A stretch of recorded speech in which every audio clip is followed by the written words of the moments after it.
the next best predictor of lifetime success is conscientiousness. Well, so, and of the two aspects of conscientiousness, say orderliness and industriousness, the better predictor is industriousness. So the question is, well, what can you do about your industriousness? And the answer to that is, well, that's kind of rough too, because there's a strong genetic component.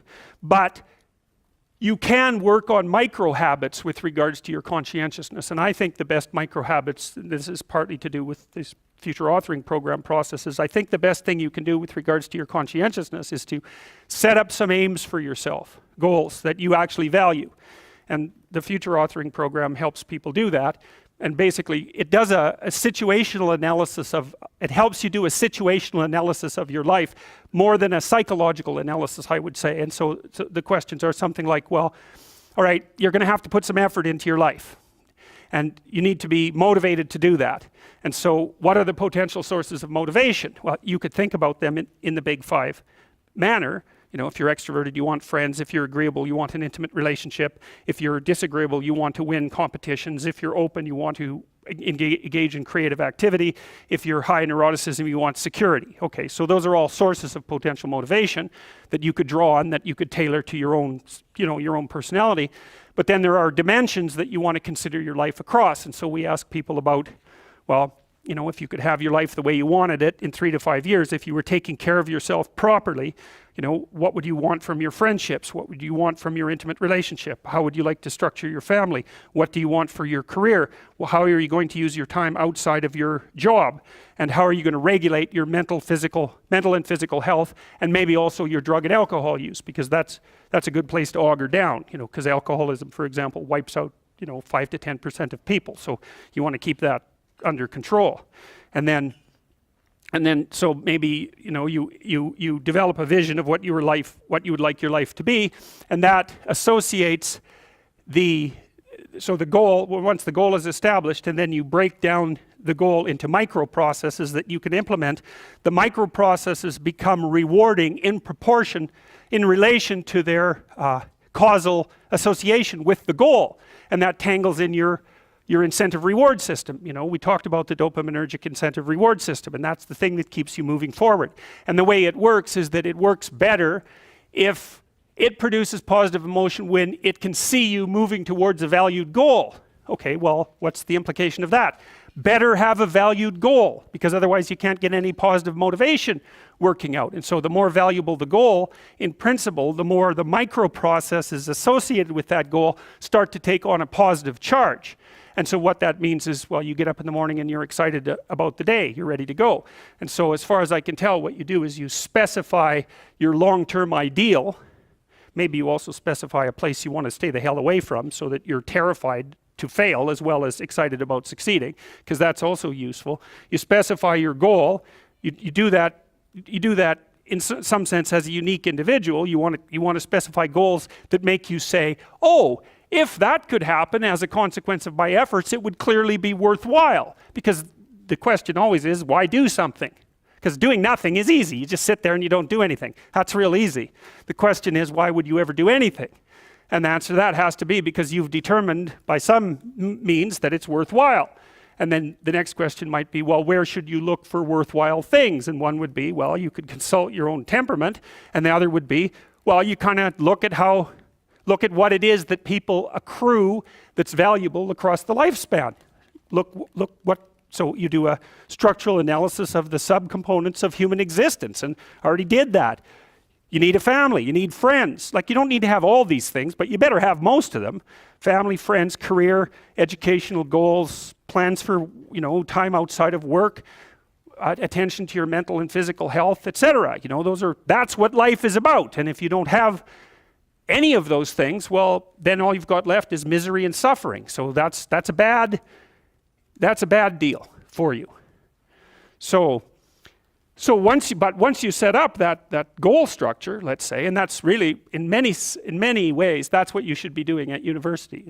That's exactly what you should be doing, is trying to figure out who it is that you're trying to be, right? And you aim at that, and then you use everything you learn as a means of building that person that you want to be. And I really mean want to be. I don't mean should be, even those things are going to overlap. And it's important to distinguish between those because that's partly, and this is back down to the micro-routine analysis. So as I was saying, well, you're going to try to make yourself more industrious. Okay, number one, specify your damn goals, because how are you going to hit something if you don't know what it is? That isn't going to happen.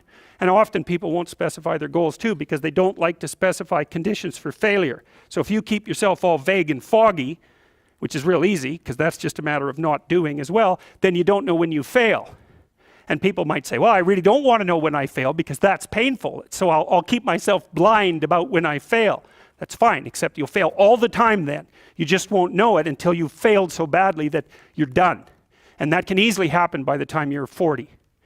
So I would recommend that you don't let that happen. So that's willful blindness, right? You could have known, but you chose not to.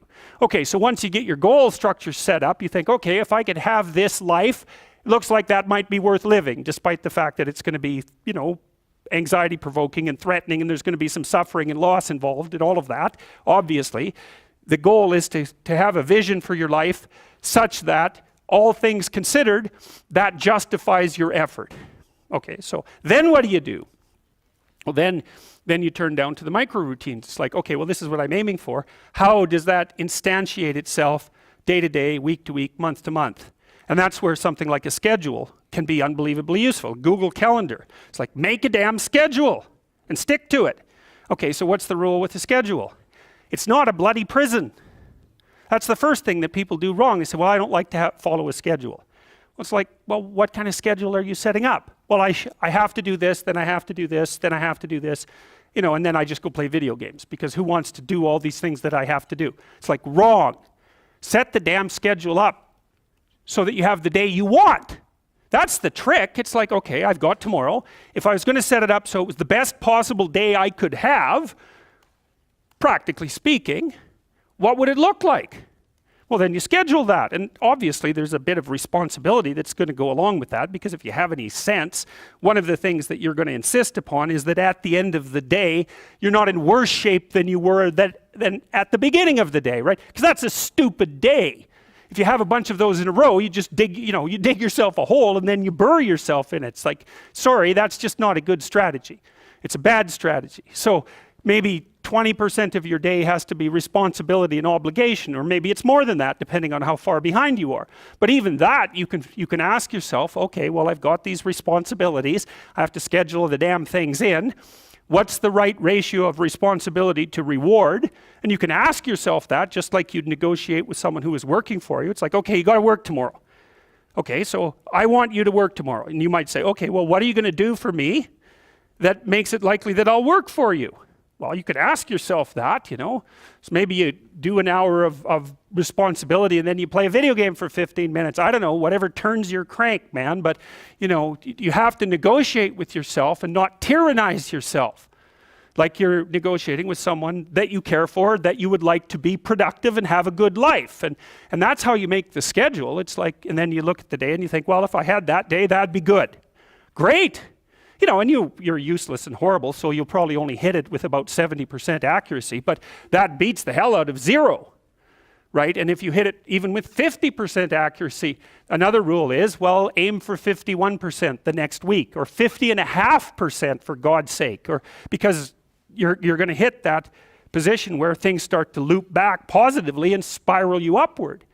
And so that's one way that you can work on your conscientiousness, is plan a life you'd like to have.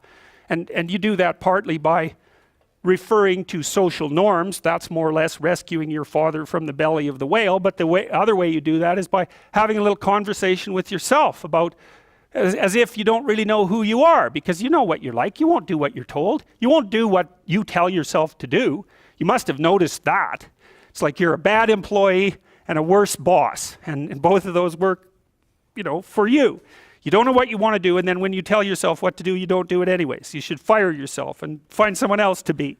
But you know, my point is that you have to understand that you're not your own servant, so to speak. You're someone that you have to negotiate with, and you're someone that you want to present the opportunity of having a good life to. And that's hard for people because they don't like themselves very much.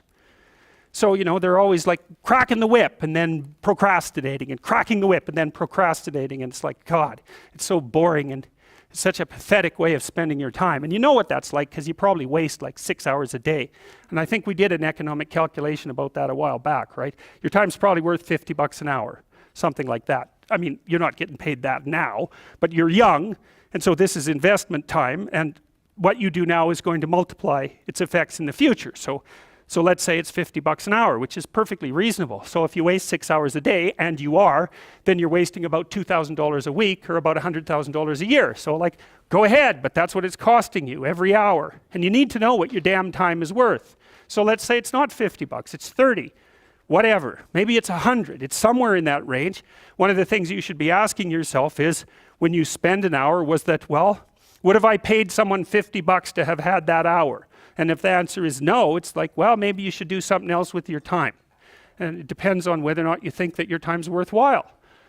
But the funny thing about not assuming that is if you assume your time isn't worthwhile, what happens is you don't just sit around sort of randomly in a state of responsibilityless bliss. What you do is you suffer existentially. And so that seems like a stupid solution.